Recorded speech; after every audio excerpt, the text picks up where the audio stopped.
behavior to enhance the performance of employees of the organization. तो इसके बारे में बात कर रहे थे कि ट्रेनिंग एक लर्निंग प्रोसेस है और इसके द्वारा हमें नॉलेज की प्राप्ति होती है, आपका चेंज होता है, परिवर्तन होता है और स्किल्स में बढ़ोतरी होती है। जैसे इन तीनों को मिला के हम बिहेवियर कहते हैं। ठीक है, तो क्या बिहेवियर क्या है? Behaviour is the sum of skills, knowledge and attitude. और किस लिए दी जाती है? ट्रेनिंग दी जाती है तो आपका ऑर्गेनाइजेशन में एम्प्लॉइज की या ट्रेनिंग की परफॉर्मेंस को बढ़ाने के लिए। तो in general this is a definition of training.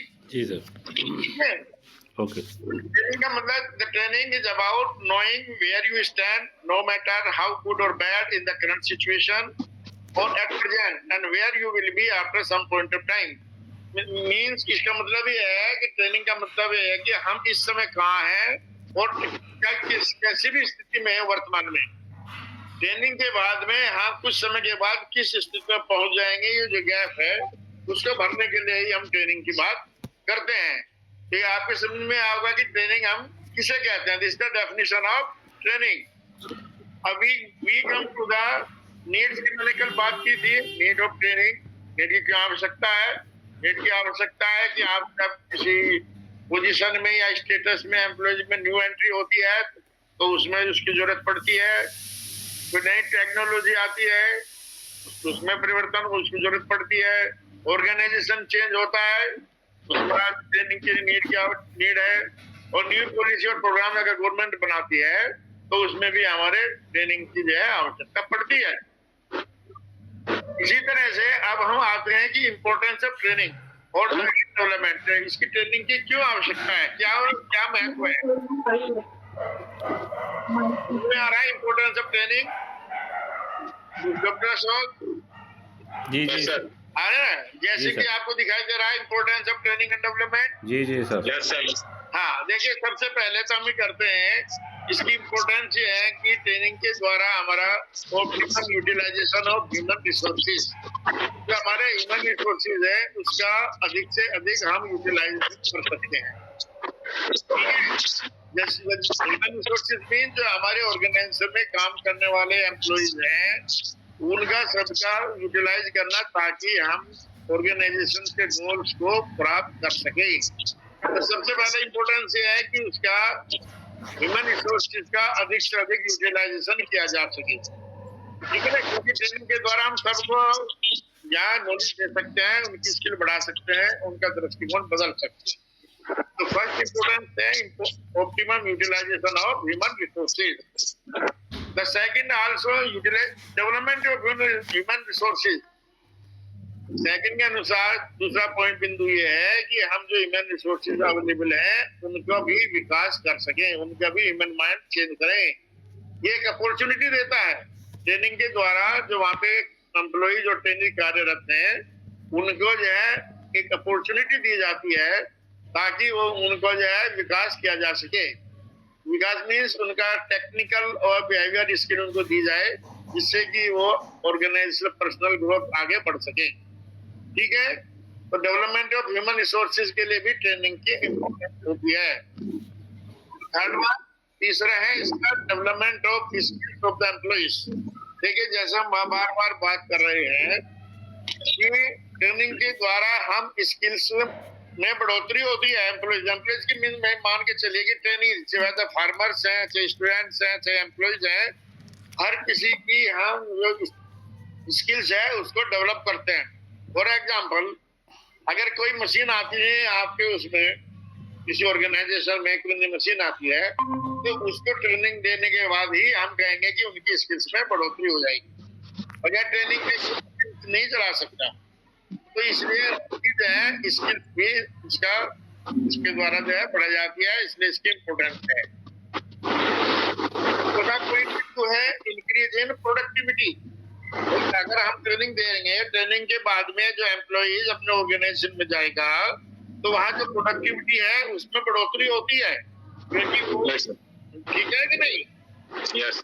हाँ, इंक्रीज इन प्रोडक्टिविटी। अब मान लीजिए सपोज आप ट्रेनिंग से पहले आपके वहाँ पे जो है कोई रिसर्च वर्क चल रहा है या आपके फार्मर्स के फील्ड पे जाते हैं अगर वहां पर मान लीजिए 10 क्विंटल प्रति हेक्टेयर आपकी उपज आ रही है, तो ट्रेनिंग के बाद में आपको बढ़ के आपके 12-15 क्विंटल प्रति हेक्टेयर हो जाएगी। इट मीन्स उनका प्रोडक्टिविटी इंक्रीज होती है। नेक्स्ट पॉइंट है आपका टीम स्पिरिट। ट्रेनिंग भी इसलिए भी ऑर्गेनाइज की जाती है कि इसमें आप में टीम भावना हो, स्पिरिट होनी चाहिए, क्योंकि अगर हम टीम वर्क में काम करेंगे तभी हम कहेंगे आपका काम अच्छी तरह से हो सकता है। अकेला आदमी काम ज्यादा अच्छा तरह काम नहीं कर सकता, और अगर सबके एक साथ मिलकर काम करेंगे तो कोई भी कठिन काम हो उसको हम आसानी से कर सकते हैं। इसका उद्देश्य भी होता है कि हम जितने भी एम्प्लॉइज हैं उसमें एक टीम स्पिरिट पैदा करें। ट्रेनिंग के माध्यम से हम एक टीम स्पिरिट भी डेवलप करते हैं जो ऑर्गेनाइजेशन के एम्प्लॉय वगैरह जो होते हैं, इसके लिए भी इसकी इम्पोर्टेंस है। इसके बाद अगला बिंदु आता है ऑर्गेनाइजेशन कल्चर। ट्रेनिंग के द्वारा एक लर्निंग कल्चर पैदा की जाती है, हर एम्प्लॉइज को एक कल्चर प्रदान की जाती है ऑर्गेनाइजेशन में, जिससे सब अपने आप को तरोताजा महसूस करते हैं और जिससे कि वो अपना ऑर्गेनाइजेशन ऑब्जेक्टिव है जो गोल्स है उनको आसानी से प्राप्त किया जा सके। तो क्योंकि अगर हम ट्रेनिंग नहीं देंगे तो 2 साल 4 साल 5 साल में ऐसा लगेगा कि बर्डन सा होता है, उनका कल्चर नहीं बन पाती है। ऑर्गेनाइजेशन कल्चर डेवलप करने के लिए भी उनको रिफ्रेश करते रहने के लिए ट्रेनिंग की आवश्यकता पड़ती है, ट्रेनिंग की इम्पोर्टेंस है। उसके बाद ऑर्गेनाइजेशन क्लाइमेट, एक ऑर्गेनाइजेशन क्लाइमेट भी आपका ट्रेनिंग के माध्यम से दिया जाता है। एक पॉजिटिव परसेप्शन बनता है एम्प्लॉइज के अंदर, एक फ्रेंडली क्लाइमेट हो, क्योंकि इसमें निचले स्तर से लेकर ऊपरी स्तर तक सभी लोगों को ट्रेनिंग दी जाती है, तो इससे क्लाइमेट बनाने में भी एक सफलता मिलती है। इसमें हमारे जो सबऑर्डिनेट्स हैं, जो सुपर बॉस हैं, उन सबकी ट्रेनिंग होती है, तो इसलिए एक ऑर्गेनाइजेशनल क्लाइमेट भी पैदा किया जाता है। इसके बाद में एक पॉइंट है इम्प्रूवमेंट इन क्वालिटी। ये तो बिल्कुल है, ट्रेनिंग में हम जब ट्रेनिंग देते हैं तो उसमें आपको प्रैक्टिस भी की जाती है, उससे आपकी क्वालिटी में भी इम्प्रूव होता है। तो quality of work and work life जिससे इम्प्रूव किया जाता है ट्रेनिंग का, इसमें भी इम्पोर्टेंस है। इसके बाद में आता है हेल्दी वर्क एनवायरनमेंट। पहले भी मैंने बताया कि ट्रेनिंग के माध्यम से आपके ऑर्गेनाइजेशन में एक हेल्दी वर्क एनवायरनमेंट बनाया जाता है, जिससे कि सभी एम्प्लॉइज जो है उनके अंदर एक रिलेशनशिप जो है अच्छी होती है। अच्छी रिलेशनशिप होगी तो एक हेल्दी वर्क एनवायरनमेंट होगा, जिससे सब मिलजुल कर काम करेंगे और आपका जो ऑर्गेनाइजेशन गोल्स है उसको हम पूरा कर सकते हैं, उसको प्राप्त किया जा सकता है। पॉइंट आता है हेल्थ एंड सेफ्टी। ट्रेनिंग के द्वारा जो है आपको ये बताया जाता है कि आपकी हेल्थ भी आपने इम्प्रूव होती है, तो अगर आपको जो सेफ्टी के बारे में जानकारी नहीं है, आप दुर्घटना होती है तो उससे बचाया जा सकता है, और उसके लिए आपको ट्रेनिंग बहुत जरूरी है। तो इससे आपका हेल्थ भी सुधरती है और सेफ्टी में भी आगे बढ़ते हैं, सेफ्टी मिल जाती है। अगर आप कोई जो सेफ्टी किट नहीं देंगे तो आपके ऑर्गेनाइजेशन में कोई भी इस तरह की घटना घट सकती है कि आप उसके चपेट में आ सकते हैं। तो सेफ्टी मेजर्स के देने के लिए भी आपकी ट्रेनिंग की इम्पोर्टेंस बढ़ जाती है।